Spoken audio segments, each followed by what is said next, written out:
Come here.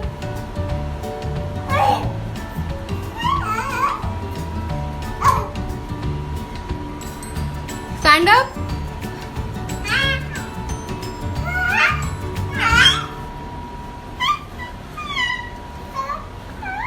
Hi everyone, welcome to me and mommy. This is me Shaili. And अभी जो आपने video देखा वो है मेरा बेटा दर्श, जो कि अब 2 साल का हो चुका है। बट ये क्लिप है जब वो 10 मंथ्स का था और उसने जो अपने फर्स्ट स्टेप लिए थे वो उसने लाइक अपने 9 मंथ्स कंप्लीट होने से 3 दिन पहले ही ले लिए थे।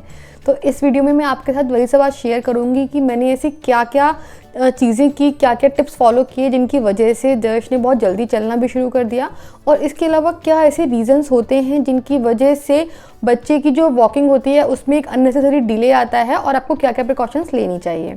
तो वीडियो अगर आपको हेल्पफुल लगे, पसंद आए तो लाइक ज़रूर कीजिए। इसके अलावा चैनल को भी ज़रूर सब्सक्राइब कीजिए। एंड हम फटाफट से वीडियो स्टार्ट करते हैं। तो जब हम बच्चे की वॉकिंग के बारे में बात करते हैं तो बच्चे की एक पर्टिकुलर एज रेंज होती है जिसमें अलग अलग बच्चे अलग अलग टाइम पर अपना कोई भी पर्टिकुलर माइलस्टोन अचीव करते हैं।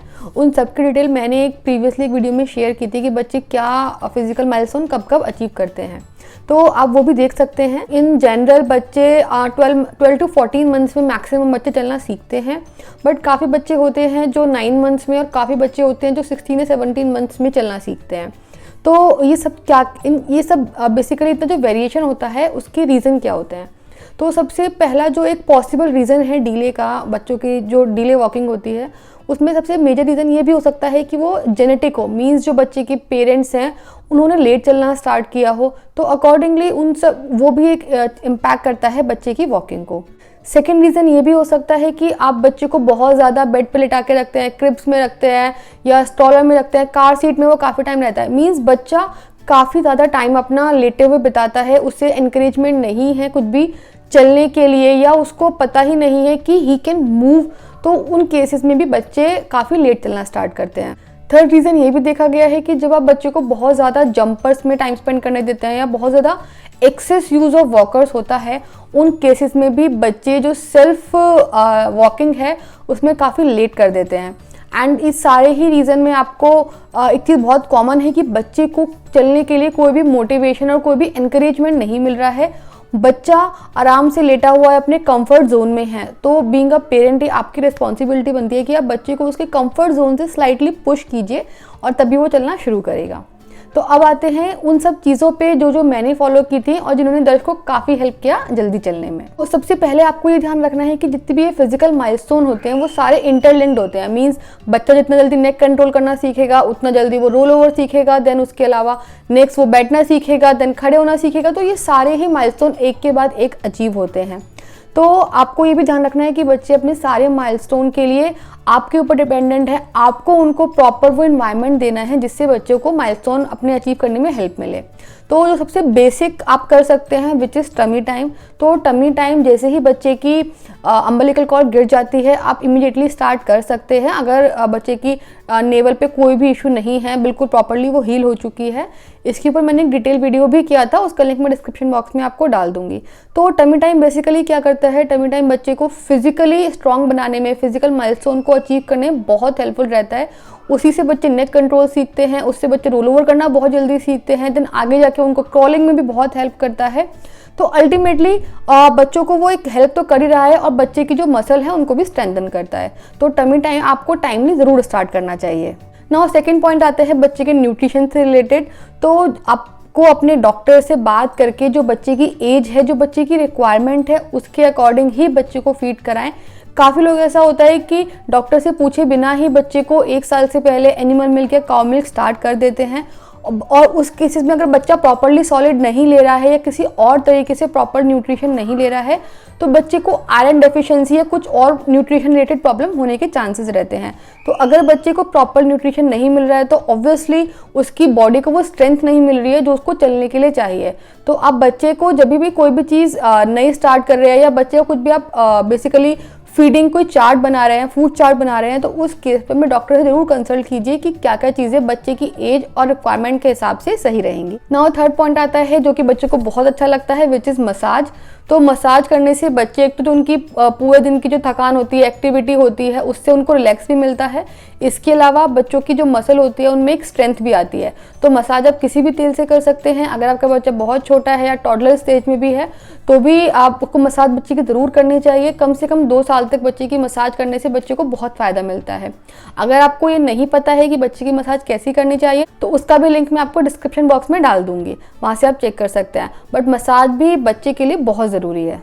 नेक्स्ट पॉइंट आता है जो कि बच्चों को काफ़ी इनकरेज करता है चलने के लिए, वो होता है कि आप बच्चों को फ्लोर पे या बेड पे बिठा के उनके थोड़ा सा डिस्टेंस पे आप कुछ उनके फेवरेट टॉयज या आप खुद बैठ सकते हैं और आप बच्चे को लाइक इनकरेज करें, उसको रीज़न दे कि वो अपनी बॉडी को आगे मूव करे। तो ये बच्चों के लिए काफ़ी हेल्पफुल रहता है।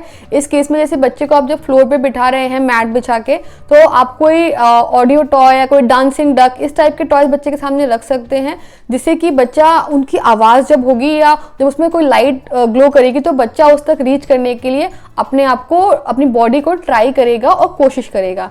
इससे बच्चे क्रॉलिंग तो बहुत ही जल्दी सीख जाते हैं। नाउ नेक्स्ट आती है एक सिमिलर प्रैक्टिस। उसमें हम क्या करते थे, जैसे हमने दर्श के लिए एक फ्लोर बेड बनाया हुआ था जिस टाइम पे दर्श ने जस्ट बैठना स्टार्ट किया था। तो उस फ्लोर बेड पे बैठ के और नीचे हम फ्लोर पे थोड़े से टॉय उसके फैला देते थे। तो वो क्या करता था कि जैसे वो फ्लोर बेड पे बैठा है तो वो ट्राई करता था कि वो उस बेड से खुद से खड़ा होके वो उस टॉय तक पहुंचे। तो इस केस में उसको खड़े होने में बहुत हेल्प मिली। तो आप भी ये प्रैक्टिस स्टार्ट कर सकते हैं। आप फ्लोर बेड यूज़ कर सकते हैं, कोई स्टूल यूज़ कर सकते हैं, बच्चे की कोई जो थोड़ी नीची सी चेयर हो जिससे कि बच्चे के जो पैर हैं वो फ्लोर पर टच हो, ऐसा कुछ यूज़ कर सकते हैं। तो ये सारी बेसिकली बच्चों की एक्सरसाइज होती है जिससे बच्चों को एनकरेज भी मिलता है।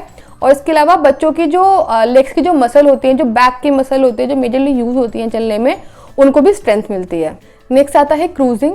तो क्रूजिंग बेसिकली एक स्टेज होती है। तो क्रूजिंग जैसे बच्चे जब खड़ा होना सीख जाते हैं उसके बाद बच्चे जब चीज़ों को पकड़ के थोड़ा चलने की कोशिश करते हैं उसको क्रूजिंग बोला जाता है। तो ये आप बीइंग अ पेरेंट आपको रिस्पॉन्सिबिलिटी है कि जब बच्चा प्रॉपरली अच्छे से खड़ा होना सीख गया है तो आप उसको चीज़ों को पकड़ के चलना सिखाएं, क्योंकि स्टार्टिंग में तो बच्चे को नहीं पता है कि वो चीज़ों को पकड़ के चल सकता है।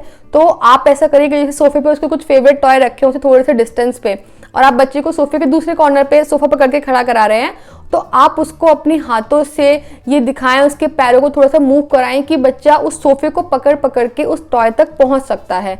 तो क्रूजिंग जैसे ही बच्चों ने करना शुरू किया, इट मीन्स कि वो बहुत जल्दी चलने वाले हैं। नाउ नेक्स्ट प्रैक्टिस आती है असिस्टेड वॉकिंग। उसमें बेसिकली बहुत कॉमन है, बहुत आपने देखा भी होगा, जिसमें आप बच्चे के हाथ पकड़ के बच्चे को चलने की प्रैक्टिस कराते हैं। आप बच्चे को आगे से पकड़ सकते हैं, पीछे से पकड़ सकते हैं, टोटली डिपेंड्स ऑन यू कि आप कैसे कंफर्टेबल हैं। बट बच्चे को पता लगेगा कि हाँ वो सपोर्ट के थ्रू आगे मूव कर पा रहा है, तो वो खुद से भी चलने की कोशिश करेगा बिना सपोर्ट के। नाउ नेक्स्ट आता है कुछ ऐसे टॉयज जो आप बच्चों को इंट्रोड्यूस कर सकते हैं, जैसे मेजरली वॉकर, ये जो पुश वाले जो टॉय होते हैं।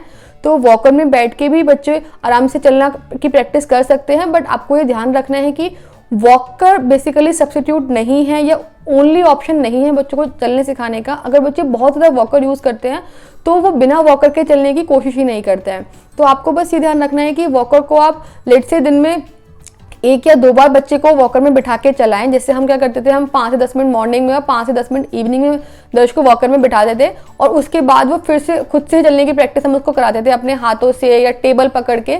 इन सब तरीकों से हम उसे चलने की प्रैक्टिस कराते थे। तो ये भी आप कर सकते हैं। सेकेंड आता है पुश टॉयज। पुश टॉयज भी बच्चों को चलने में बहुत हेल्प करते हैं। दर्श के केस में तो मैंने यूज़ नहीं किए, बट हाँ मेरे बचपन में मैंने, मेरे भाई बहनों ने, हम सब ने यूज़ किए थे। तो पुश टॉयज भी बच्चों को चलने में बहुत हेल्प करते हैं। बच्चे उनका सपोर्ट लेके जैसे जैसे वो आगे बढ़ते हैं वैसे वैसे बच्चे भी अपनी जो फीट है, जो स्टेप्स हैं, वो लेते हैं। नाउ लास्ट पॉइंट आता है कि जब भी बच्चे चलने के लिए कोशिश करते हैं, चाहे वो चल पाएँ चाहे नहीं चल पाएँ, आपको उनको चीयर अप करना है ताकि उनको पता लगे कि हाँ जो वो करना चाह रहे हैं this is the right option. उनको ये करने से सब लोग कितने खुश होते हैं, उनको मोटिवेट कीजिए।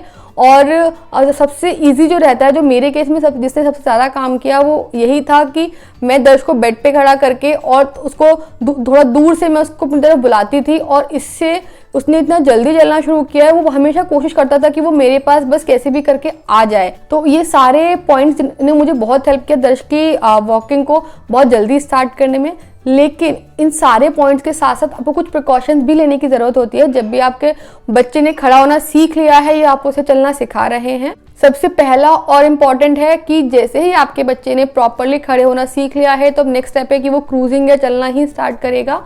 तो या इवन क्रॉलिंग भी अगर बच्चे ने करना सीख लिया है तो आपको बेबी प्रूफिंग करना बहुत इंपॉर्टेंट है, क्योंकि यू नेवर नो कि बच्चा कहाँ पे जाके क्या अपने चोट मार ले।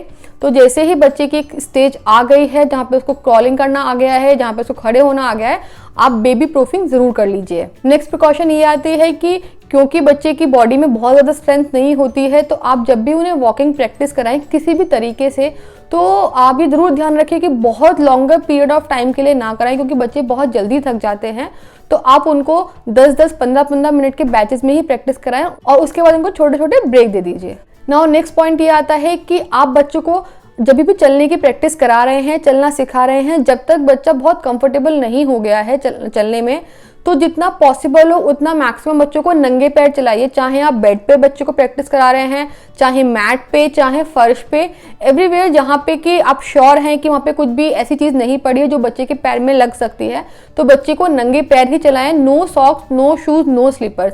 नंगे पैर बच्चे बहुत जल्दी चलना सीखते हैं और इसके अलावा उनकी जो एक ग्रिप होती है, जो एक सरफेस की जो फीलिंग होती है, अलग अलग सरफेस पे ग्रिप कैसे बनानी है, वो बच्चे सीखते हैं उससे।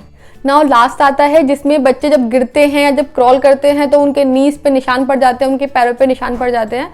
तो उस केस में आप ये कर सकते हैं कि बच्चे की नीज को सेफ रखने के लिए या कवर करने के लिए बच्चों के नी कैप आते हैं, वो ले सकते हैं। बट मैंने क्या किया था कि मैंने अपने पुराने सॉक्स को काट के उनको डबल फोल्ड करके दर्श के नी कैप बना दिए थे, तो उससे वो भी बिकॉज काफी थिक सॉक्स थे तो उससे भी उसको वही प्रिकॉशन और वही सेफ्टी उसको मिल गई थी। तो आप ऐसे भी कुछ DIY करके ट्राई कर सकते हैं। But the ultimate goal is कि बच्चे की जो नीज है, क्योंकि बच्चे बहुत फ्रीक्वेंटली गिरते रहते हैं और फर्श पे जब वो गिरते हैं तो उनको चोट भी लगने के चांसेस हो सकते हैं, तो अब बच्चे की नीज को सपोर्ट करने के लिए वो दे सकते हैं। So that's it for today's video. I hope कि सारे टिप्स प्रिकॉशंस आपको काफ़ी हेल्प करेंगे आपके बच्चे की जो वॉकिंग वाला फेज है उसको सक्सेसफुली कंप्लीट करने में। और इन सारे टिप्स को फॉलो करके आई एम श्योर आपका बच्चा बहुत जल्दी ही चलना सीख जाएगा। और अगर ऐसा होता है तो प्लीज़ प्लीज़ प्लीज़ वीडियो को लाइक करना मत भूलिए और वीडियो को शेयर कीजिए अपने फ्रेंड्स के साथ, फैमिली के साथ, ऐसे सारे पेरेंट्स के साथ जिनको इस टाइप की वीडियोस की ज़रूरत है। और हमारे चैनल को भी ज़रूर सब्सक्राइब कीजिए और इसके अलावा सब्सक्राइब बटन के साइड में ही एक नोटिफिकेशन बेल का आइकन है, उसको भी ज़रूर प्रेस कीजिए ताकि जब भी हम कोई ऐसी वीडियो डालें पेरेंटिंग रिलेटेड तो आपके पास सबसे पहले नोटिफिकेशन आ जाए। And thank you for watching this video.